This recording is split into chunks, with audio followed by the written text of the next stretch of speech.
नमस्कार, मी सागर बळवंत काठे पुन्हा एकदा आपलं सागर काठे या माझ्या युट्यूब चॅनलवर सहर्ष स्वागत करत आहे। येथे मी एक छोटीशी गोष्ट घेऊन आलेलो की छोटीशी माहिती मी देण्याचा प्रयत्न करत आहे। नुकताच प्रयागराज येथे एक कुंभमेळा आयोजित करण्यात आला होता किंवा कुंभमेळा झाला। तो कुंभमेळा महाकुंभमेळा होता, कारण तो 144 वर्षांनी आला होता आणि अतिशय व्यवस्थितरित्या थोड्याशा घटना झाल्या, पण अतिशय व्यवस्थितरित्या तो कुंभमेळा प्रयागराज येथे पार पडला। तर त्या कुंभमेळ्याच्या तयारीसाठी भारतातील जे निपुण लोक होते किंवा जे निष्णांत लोक होते वेगवेगळ्या क्षेत्रामध्ये, त्या लोकांना भारत सरकारने आमंत्रित केलं होतं आणि तिथे कामाला लावलं होतं। तर तो जो कुंभमेळा आहे, त्या कुंभमेळ्यामध्ये एक गोष्ट एका इंजिनियरनी सांगितली आणि ती मला अतिशय म्हणजे विलक्षण अशी गोष्ट वाटली, म्हणून मी माझ्या युट्यूब चॅनलच्या माध्यमातून ती गोष्ट मी आपणा समोर शेअर करणार आहे। तर तुम्हाला आवडली तर जरूर लाईक करा। तर ती गोष्ट अशी आहे की त्या मुलाला, तो इलेक्ट्रॉनिक्स इंजिनियर होता, त्या मुलाला तिथे प्रयागराजच्या ठिकाणी बोलवण्यात आल्या कामानिमित्त। तो 15 दिवस अगोदर तिथे गेला। त्याच्याकडे अनेक प्रकारची डिव्हाइस होती, इलेक्ट्रॉनिक्स डिव्हाइस होते। त्या डिव्हाइसच्या सहाय्याने तेथील यंत्रणा तो त्याच्या स्वरूपामध्ये, त्याच्या क्षेत्रामध्ये जे काम होते त्या क्षेत्रातलं काम तो करत होता।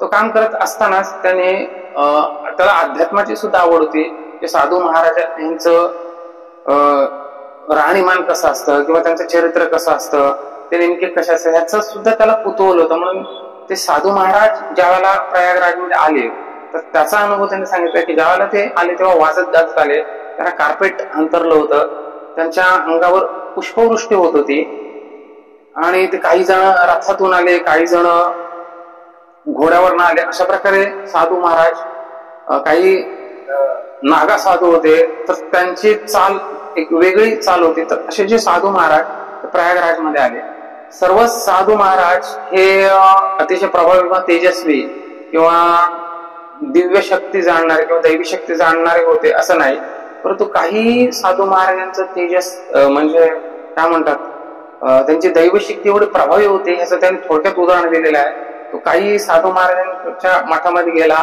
आणि तिथे त्यांनी वेगवेगळ्या प्रकारच्या मुलाखती घेतल्या, त्यांचं जीवन चरित्र आहे ते जाणून घेण्याचा प्रयत्न केला।